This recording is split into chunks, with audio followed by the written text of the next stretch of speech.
Shalom Bapak Ibu Saudara yang terkasih di dalam Tuhan Yesus Kristus. Puji syukur kepada Tuhan, kita boleh kembali mengikuti persekutuan doa pada malam hari ini. Kita patut memuji Tuhan untuk kesempatan di mana pada saat ini kita boleh menaikkan puji-pujian, menaikkan pokok-pokok doa kita, dan juga mendengar renungan firman Tuhan. Mari kita awali persekutuan doa kita dengan menaikkan pujian Natal di hatiku.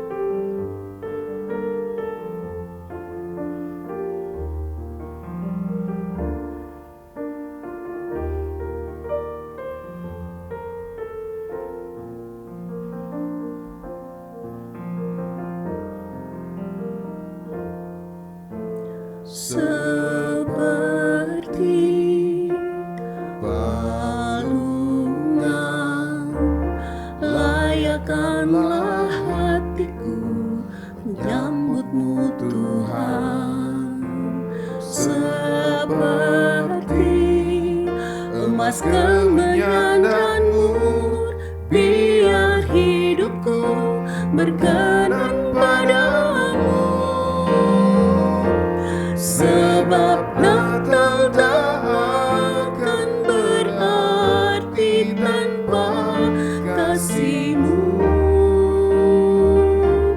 Lahir di hatiku hanya bersama-Mu, Yesus, ku rasakan selalu.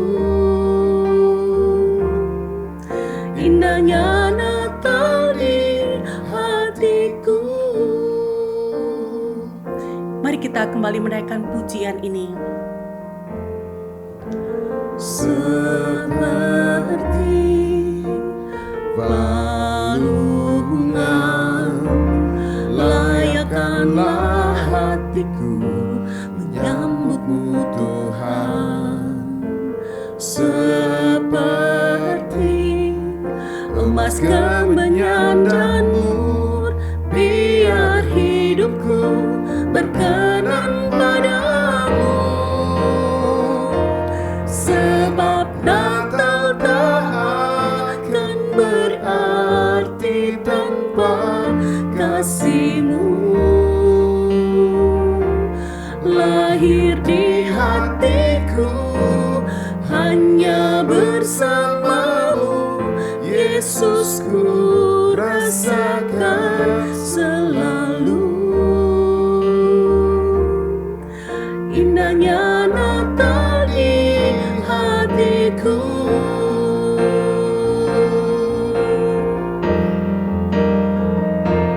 Sebab Natal tak akan berarti tanpa kasih-Mu. Lahir di hatiku hanya bersama-Mu, Yesus, ku rasakan selalu. Indahnya Natal di hatiku. Indahnya Natal di hatiku. Mari kita berdoa. Tuhan Bapa di dalam surga, kami datang di hadapan hadirat-Mu, kami bersyukur Tuhan, Engkau sungguh mengasihi kami. Tuhan, Kau rela datang ke dalam dunia, bahkan Tuhan rela lahir di suatu palungan yang hina, demi untuk menyelamatkan kami manusia berdosa. Kami bersyukur Tuhan, dan kami pun bersyukur jikalau malam hari ini kembali kami boleh mengikuti persekutuan doa. Kiranya Tuhan yang memimpin, memberkati persekutuan doa kami. Tuhan yang memimpin setiap kami, sehingga sungguh-sungguh hati kami tertuju kepada Tuhan, dan hati kami siap untuk meninggikan Tuhan, memuliakan Tuhan.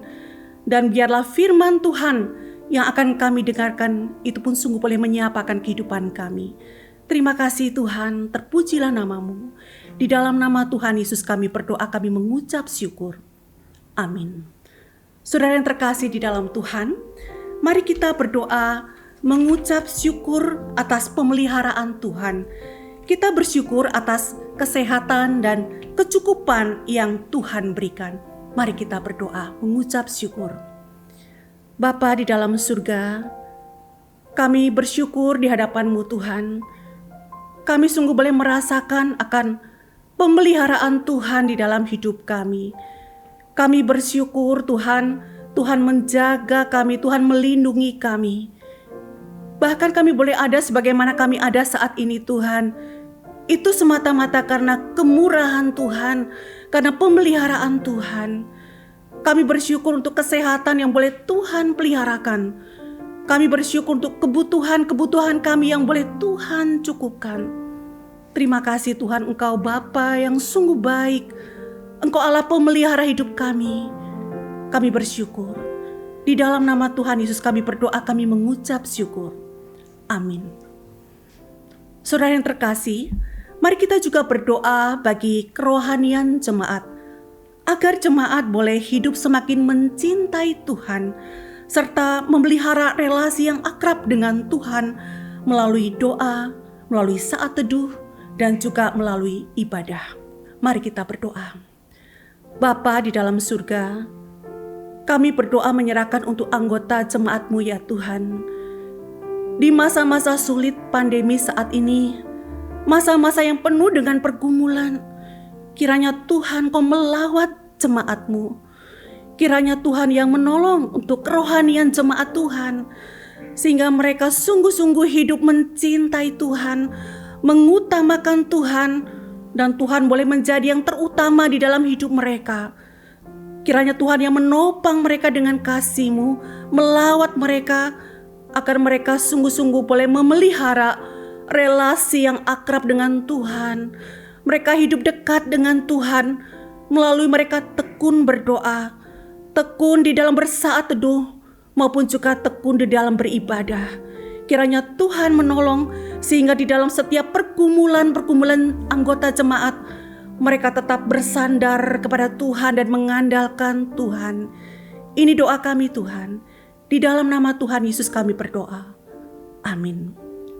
Saudara yang terkasih di dalam Tuhan, kita bersyukur bahwa bersama Tuhan hati kita merasa damai.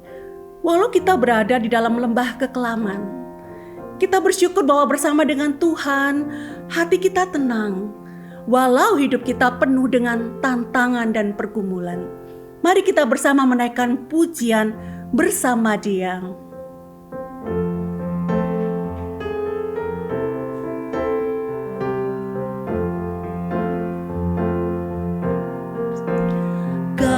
Aku cari damai, hanya ku dapat dalam Yesus. Kalau ku cari ketenangan, hanya ku temui di dalam Yesus. Tak satu pun dapat menghiburku, tak seorang pun dapat menolongku. Hanya Yesus jawaban hidupku. Bersama Dia hatiku damai, walau dalam lembah kekelaman. Bersama Dia hatiku tenang, walau hidup penuh tantangan. Tak satu pun dapat menghiburku, tak seorang pun dapat menolongku. Hanya Yesus jawaban hidupku. Bersama Dia hatiku damai.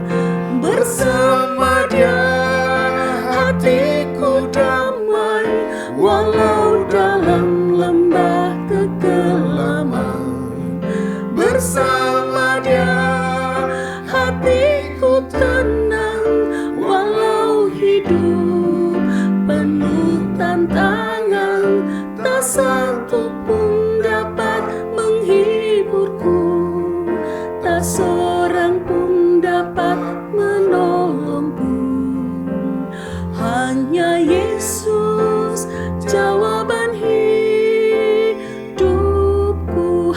Yesus jawaban hidupku. Hanya Yesus jawaban hidupku.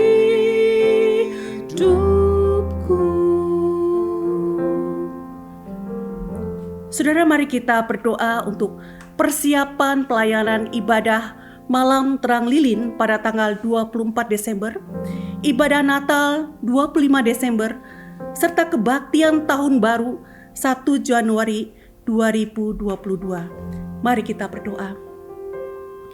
Bapa di dalam surga, kami menyerahkan ya Tuhan untuk persiapan ibadah, baik ibadah malam Natal 24 Desember ya Tuhan, ibadah Natal 25 Desember, dan juga ibadah Tahun Baru 1 Januari 2022 Tuhan.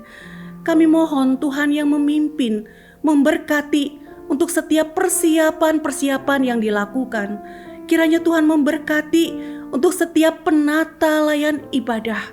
Tuhan pakai mereka sehingga pelayanan mereka sungguh-sungguh boleh menjadi berkat bagi jemaat Tuhan dan meninggikan Tuhan. Tuhan yang memberkati tidak hanya persiapan secara teknis, tetapi juga persiapan hati kami, sehingga setiap kami sungguh boleh memiliki hati yang siap untuk menyembah Tuhan, meninggikan Tuhan di dalam ibadah Natal maupun juga ibadah Tahun Baru.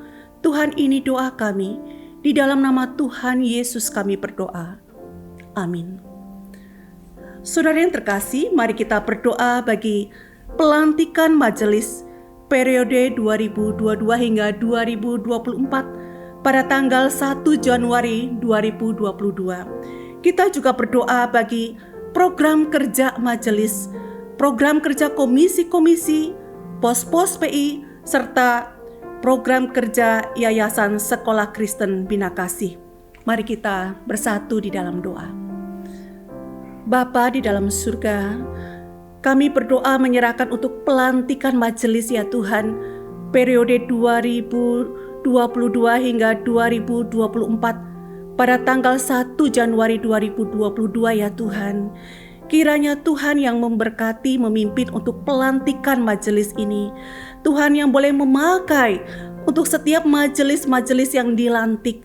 Tuhan yang boleh memberi mereka hikmat bijaksana di dalam melakukan akan tugas pelayanan yang Tuhan percayakan.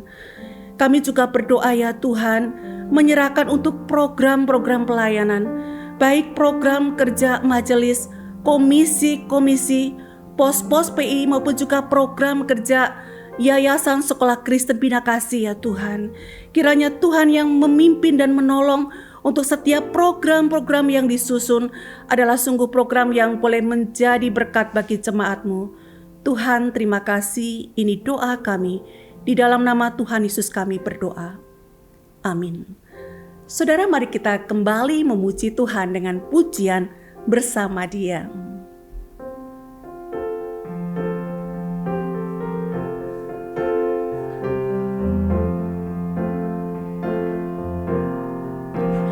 Kala ku cari damai, hanya ku dapat dalam Yesus. Kala ku cari ketenangan, hanya ku temui di dalam Yesus. Tak satu pun dapat menghiburku, tak seorang pun dapat menolongku. Hanya Yesus jawaban hidupku.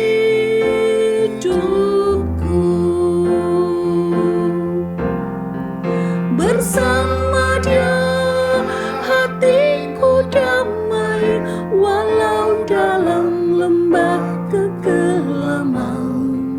Bersama Dia hatiku tenang, walau hidup penuh tantangan. Tak satu pun dapat menghiburku, tak seorang pun dapat menolongku. Hanya Yesus jawaban hidupku. Bersama Dia hatiku damai. bersama Dia hatiku damai, walau dalam lembah kekelaman.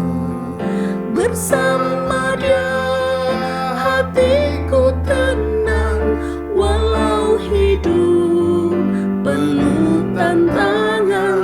Tak satu pun dapat menghiburku, tak seorang pun dapat menolongku. Hanya Yesus jawaban hidupku. Hanya Yesus jawaban hidupku. Hanya Yesus jawaban hidupku.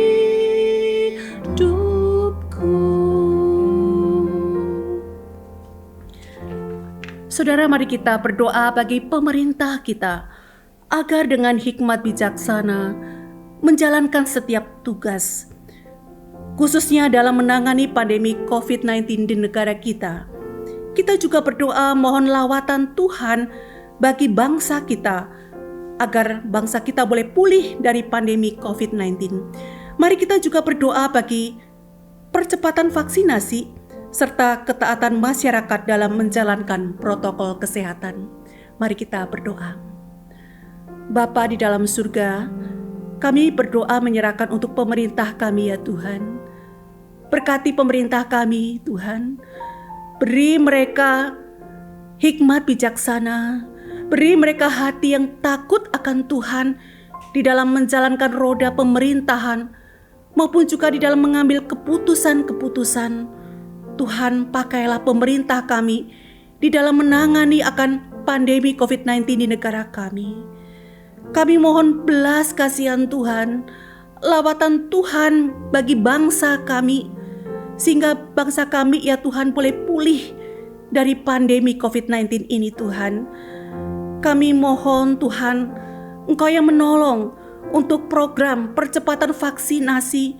Tuhan juga yang menolong untuk masyarakat, sehingga masyarakat sungguh-sungguh boleh memelihara ketaatan di dalam mentaati akan protokol kesehatan. Tuhan, ini doa kami. Di dalam nama Tuhan Yesus kami berdoa. Amin.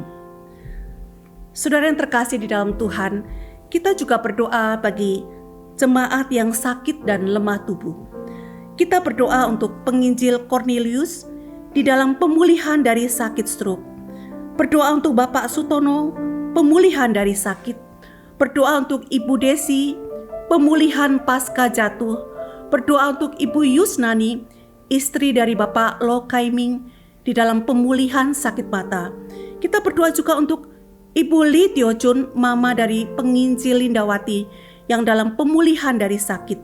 Kita berdoa juga untuk Ibu Jamila yang sakit stroke. Berdoa untuk Saudara Andi di dalam pemulihan pasca operasi kepala. Kita juga berdoa untuk jemaat yang lain yang kita tahu mereka juga dalam keadaan kelemahan tubuh. Mari kita mendoakan mereka. Mari kita masuk di dalam doa. Bapa di dalam surga, kami berdoa ya Tuhan untuk jemaat yang saat ini dalam kelemahan tubuh maupun juga di dalam masa-masa pemulihan. Tuhan, kami berdoa menyerahkan untuk penginjil Cornelius di dalam pemulihan dari sakit stroke ya Tuhan. Menyerahkan untuk Bapak Sutono di dalam pemulihan dari sakit. Menyerahkan untuk Ibu Desi, pemulihan dari pasca jatuh. Menyerahkan untuk Ibu Yusnani di dalam pemulihan sakit mata. Menyerahkan untuk Ibu Li Tio Chun, pemulihan dari sakit. Ibu Jamila yang sakit stroke. Saudara Andi di dalam pemulihan pasca operasi kepala. Dan kami juga menyerahkan untuk jemaat yang lain yang mungkin saat ini mereka pun juga dalam keadaan kelemahan tubuh. Kami menyerahkan saudara-saudara kami ini Tuhan. Mohon belas kasihan Tuhan berkenan untuk menjamah mereka, menyembuhkan mereka. Kami percaya bahwa Tuhan adalah tabib agung kami yang sanggup untuk menolong kami. Walaupun secara tubuh jasmani mereka mengalami kelemahan, tetapi biarlah Tuhan yang menguatkan iman mereka, sehingga di tengah-tengah pergumulan sakit penyakit, mereka tetap berharap dan mengandalkan Tuhan. Tuhan, ini doa kami. Di dalam nama Tuhan Yesus kami berdoa. Amin. Saudara yang terkasih, selama beberapa waktu mari kita masuk di dalam doa pribadi. Mari kita menyampaikan kepada Tuhan apa yang menjadi pergumulan-pergumulan pribadi kita ataupun harapan-harapan kita. Kita percaya bahwa Tuhan mendengar doa kita. Mari kita masuk di dalam doa pribadi.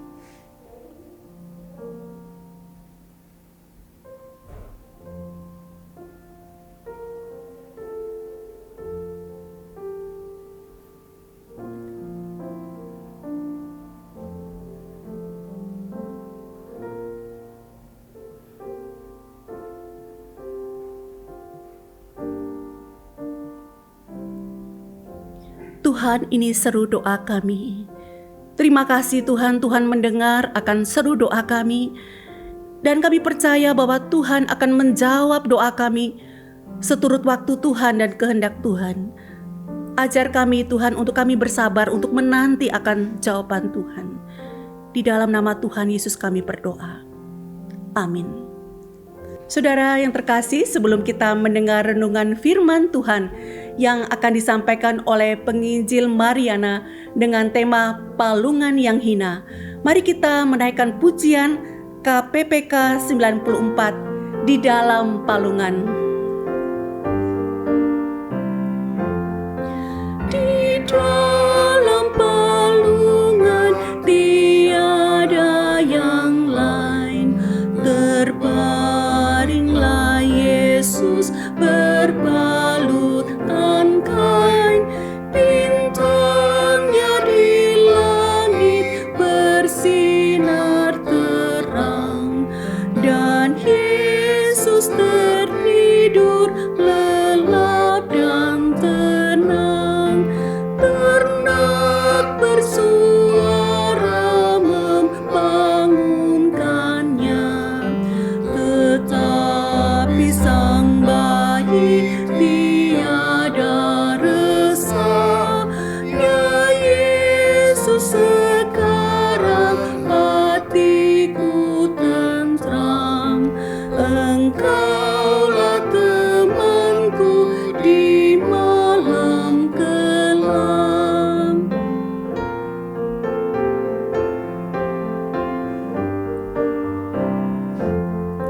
Ya Yesus Tuhanku, dengar doaku, tetaplah sertaku dengan kasih-Mu.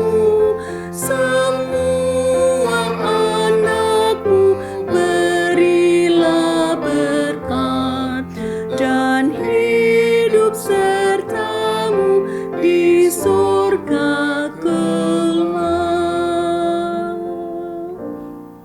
Saya persilakan hambanya penginjil Mariana untuk menyampaikan firman Tuhan. Selamat malam Bapak Ibu yang kekasih di dalam Tuhan. Kita bersyukur malam hari ini kita boleh bersama-sama mengikuti persekutuan doa kembali. Mari kita bersama-sama bersatu di dalam doa. Bapa kami di surga, kami mengucap syukur Tuhan. Kalau malam hari ini Tuhan masih memberi kesempatan kepada kami untuk kami boleh bersama-sama mendengarkan firman Tuhan. Biarlah firman-Mu boleh kembali mengingatkan kami kembali bahwa Kristus Yesus sudah lahir bagi kami di hati kami yang kotor ini Tuhan. Kami orang berdosa tetapi Tuhan mau datang bagi kami. Biarlah melalui firman-Mu malam hari ini Tuhan boleh mengingatkan dan menegur kami kembali sehingga kami terus selalu berserah diri kepada Tuhan. Percaya akan pimpinan Tuhan dalam hidup kami. Terima kasih Tuhan, berkati firman-Mu. Dalam nama Yesus Kristus kami berdoa. Amin. Bapak Ibu yang kekasih di dalam Tuhan, mari kita akan bersama-sama merenungkan firman Tuhan yang terambil di dalam Lukas 2 ayat 6-7. Saya akan bacakan bagi kita semua. Ketika mereka di situ, tibalah waktunya bagi Maria untuk bersalin. Dan ia melahirkan seorang anak laki-laki. Anaknya yang sulung, lalu dibungkusnya dengan lampin dan dibaringkannya di dalam palungan, karena tidak ada tempat bagi mereka di rumah penginapan. Bapak Ibu yang kekasih dalam Tuhan, Apa itu palungan? Kita sering mendengar kata palungan. Setiap kali Natal kita pasti mendengar kata palungan. Yesus lahir di palungan. Palungan adalah tempat makanan binatang. Dengan kata lain, kalau manusia makan itu di piring, ya tempat makanannya pakai piring, tetapi binatang pakai palungan. Nah, tentunya palungan ini bukanlah tempat yang bersih, tetapi palungan ini adalah tempat yang kotor. Tempat yang harusnya sebagai tempat makanan binatang menjadi tempat tidur Tuhan Yesus. Di palungan yang kotor dibaringkannya Sang Mesias. Berbicara mengenai palungan yang kotor, sebenarnya melukiskan hati kita yang kotor. Hati manusia penuh dengan hal-hal yang tidak berkenan di hadapan Tuhan. Hati manusia bisa iri, bisa dengki, bisa sakit hati dengan orang lain. Bahkan mungkin hati manusia bisa kecewa dengan sesama. Tetapi Tuhan Yesus itu mau lahir di hati kita yang kotor ini. Bapak Ibu Saudara yang kekasih dalam Tuhan, sebenarnya untuk apa Yesus lahir di palungan yang hina? Di dalam Lukas 19 ayat 10 mengatakan demikian. Sebab anak manusia datang untuk mencari dan menyelamatkan yang hilang. Jadi, dengan kata lain, Yesus lahir di palungan yang hina untuk mencari yang terhilang. Siapa yang dimaksud dengan orang yang hilang ini? Mereka adalah orang-orang yang masih hidup di dalam kegelapan. Orang-orang yang masih belum percaya kepada Yesus. Saudara, salah satunya yang dicatat di dalam Injil Lukas ini adalah Sakeus, pemungut cukai. Siapa Sakeus ini? Mungkin kita sudah sering mendengar nama Sakeus, apalagi guru-guru sekolah minggu sudah tidak asing dengan nama Sakeus. Bahkan ada lagu yang mengatakan bahwa Sakeus orang pendek, ya, naik ke pohon ara karena ingin melihat Yesus. Bapak Ibu yang kekasih dalam Tuhan, kita melihat di sini Sakeus adalah orang yang belum mengenal siapa itu Tuhan Yesus. Sakeus bekerja sebagai seorang pemungut pajak, bahkan memungut pajak dengan harga yang melebihi batas. Dia belum mengenal siapa itu Yesus. Sepertinya hal yang wajar saja kalau dia bisa melakukan itu. Tetapi Sakeus terakhir itu dia mendengar bahwa ada Yesus Sang Juru Selamat yang bisa menolong akan kehidupannya. Katanya ada seorang raja, seorang penolong yang mampu bisa menolong hidup manusia menjadi baik. Sakeus mulai bertanya, siapa Yesus yang sebenarnya itu? Kok orang-orang semua menyebut nama Yesus sebagai Juru Selamat, sebagai seorang raja? Dan suatu hari dia mendengar bahwa Sakeus akan lewat di daerah tempat tinggalnya. Ada satu kerinduan di dalam diri Sakeus. Dia ingin melihat siapa itu Tuhan Yesus. Tetapi Bapak Ibu yang kekasih dalam Tuhan, Sakeus orangnya pendek. Ketika dia mau melihat orang banyak menutupi dia tidak bisa melihat Yesus yang akan lewat. Dia pendek, di depannya banyak sekali orang-orang yang sedang menunggu melihat siapa itu Yesus yang akan lewat. Dia punya akal, dia melihat sebuah pohon, ada pohon ara, kemudian dia naik di atas pohon itu. Dan dia bisa melihat siapa itu Tuhan Yesus. Saudara yang kekasih dalam Tuhan, ketika Sakeus melihat, memandang Tuhan Yesus, tiba-tiba Yesus memanggil namanya. Dan yang mengatakan, Sakeus, turunlah. Aku mau numpang di rumah kamu. Sakeus kaget. Siapakah saya ini? Tuhan Yesus kok mau numpang di rumah saya, mau ke rumah saya? Bukankah Tuhan Yesus tidak kenal saya? Saudara, saat itu, setelah Sakeus bertemu dengan Yesus, dan akhirnya Yesus menjadi penolong dalam hidup Sakeus. Sejak itulah Sakeus menyadari hidupnya dan dia mulai mengikut Yesus. Dan dia berjalan bersama dengan Tuhan Yesus dalam kehidupannya. Dia menjadi orang yang mengikut Tuhan dan tidak lagi memungut pajak dengan harga yang melebihi batas. Saudara, kita melihat di sini Sakeus benar-benar sudah tidak mengutamakan uang dalam hidupnya, tetapi dia mengutamakan Yesus setelah dia berjumpa dengan Yesus. Nah, orang-orang yang seperti inilah yang Tuhan Yesus cari. Yesus mau lahir di palungan yang hina karena Yesus mau mencari orang-orang yang terhilang. Seringkali dalam kehidupan kita tanpa kita sadari, kita mengatakan saya percaya pada Tuhan Yesus. Saya yakin Yesus memimpin hidup saya. Tetapi di dalam kehidupan kita seringkali kita disibukkan dari pagi sampai malam, kita sibuk untuk mencari uang. Kita sibuk untuk hal-hal duniawi. Kita lupa akan Tuhan. Kembali di hari Natal ini, Yesus mengingatkan, di palungan yang hina, aku telah menebus engkau.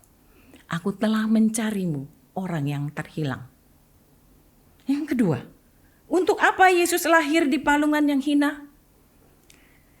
Dalam Lukas 15 ayat 4 mengatakan, siapakah di antara kamu yang mempunyai 100 ekor domba?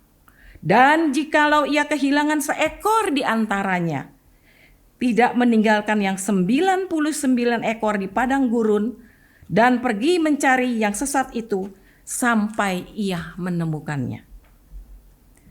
Saudara, Yesus melukiskan bahwa dirinya adalah seorang gembala yang baik. Kalau seorang gembala yang baik, ketika memiliki domba dan salah satu dari dombanya itu tersesat, maka gembala yang baik akan mencarinya. Pada waktu Yesus melayani, Yesus memiliki 13 orang murid. Tetapi ada satu murid yang mengkhianati dia. Sehingga tinggal 12 orang murid. Dari 12 orang ada satu yang menyangkal Yesus, yaitu Petrus. Setelah Petrus menyangkal Yesus, Petrus masih mau mencari Yesus, masih berani mencari Yesus. Tetapi apa yang dilakukan oleh Yesus? Kalau kita sebagai manusia biasa, ketika ada orang yang sudah menyangkal kita, sudah mengkhianati kita, masih maukah kita orang itu datang kepada kita dan kita mau melayani dia? Tentunya kita mengatakan, tunggu dulu. Lihat-lihat situasi. Beneran gak nih orang ini mau berdamai dengan saya? Tetapi Yesus tidak seperti itu. Yesus justru percayakan tugas kepada Petrus. Dia beri tugas kepada Petrus. Yesus berkata di dalam Yohanes 21 ayat 15 sampai 19. Di sana Yesus bertanya, Simon, apakah engkau mengasihi aku lebih dari segalanya? Maka jawabnya, aku mengasihimu melebihi semuanya. Lalu apa kata Tuhan Yesus? Gembalakanlah domba-dombaku. Bapak Ibu Saudara yang kekasih dalam Tuhan, di dalam Alkitab bahasa Indonesia memang tidak terlalu jelas pengertian kata gembalakanlah domba-dombaku. 3 kali Yesus mengatakan gembalakanlah domba-dombaku. Tetapi kalau kita melihat dari bahasa aslinya, bahkan di Alkitab bahasa Inggris itu lebih jelas. Di sana menyatakan bahwa 3 kali perkataan itu mempunyai makna yang sangat dalam. Yang pertama Yesus mengatakan feed my lamb. Beri makan anak dombaku. Yesus bertanya, Simon, kalau kamu mengasihi aku, beri makan anak dombaku. Yesus tidak mau Petrus hanya sekedar mengasihi, tetapi beri makan anak dombaku. Lalu yang kedua, Yesus menegaskan kembali, apakah engkau mengasihi aku? Jawab Yesus lagi malah mengatakan lagi, take care my sheep. Kalau engkau sungguh-sungguh mengasihi aku, maka perhatikan domba-dombaku. Tuhan Yesus menuntut Petrus bukan hanya memberi makan anak domba yang dia pelihara, tetapi perhatikan domba-dombaku. Bicara mengenai perhatikan berarti memperhatikan, benar-benar diperhatiin kebutuhan daripada domba-domba ini. Bukan hanya sekedar dikasih makan. Dan yang ketiga ditegaskan kembali oleh Tuhan Yesus. Feed my sheep. Beri makan domba-dombaku. Yesus menegaskan sampai 3 kali kepada Petrus. Jikalau engkau sungguh mengasihi aku, beri makan anak dombaku. Perhatikan domba-dombaku dan beri makan domba-dombaku. Pernyataan ini sangat tegas diberikan pada Petrus. Supaya Petrus sungguh-sungguh mau melayani Tuhan Yesus.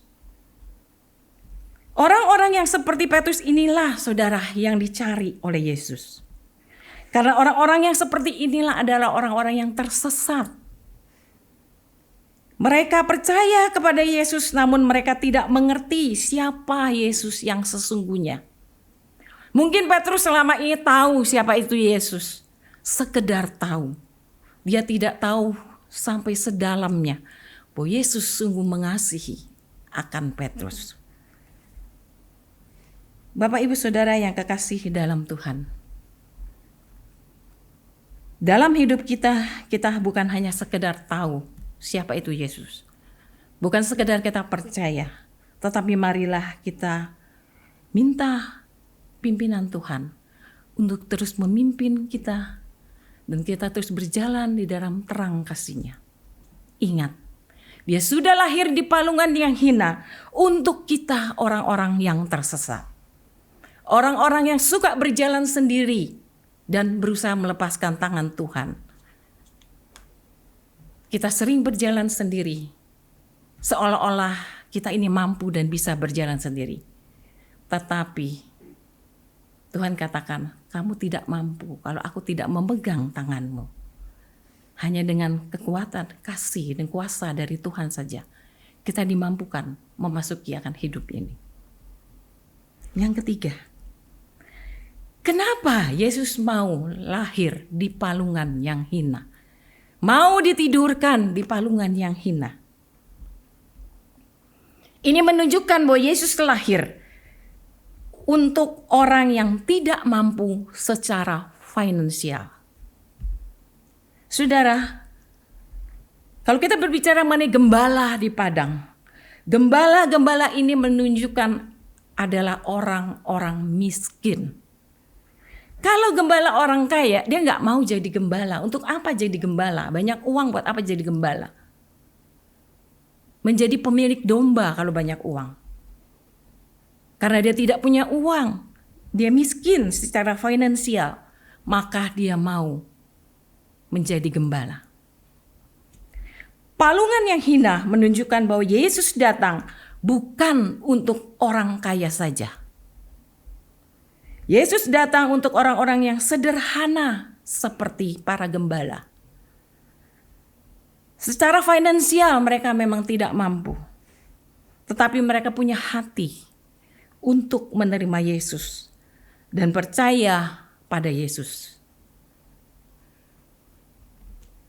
Yang keempat, Yesus dibaringkan di palungan yang hina untuk menunjukkan adanya kerendahan hati. Di dalam Filipi 2 ayat 8 mengatakan, dan dalam keadaan sebagai manusia, ia telah merendahkan dirinya dan taat sampai mati, bahkan sampai mati di kayu salib. Yesus lahir di sebuah kandang dan tidurnya pun di sebuah palungan. Secara manusia benar-benar menunjukkan satu kerendahan hati.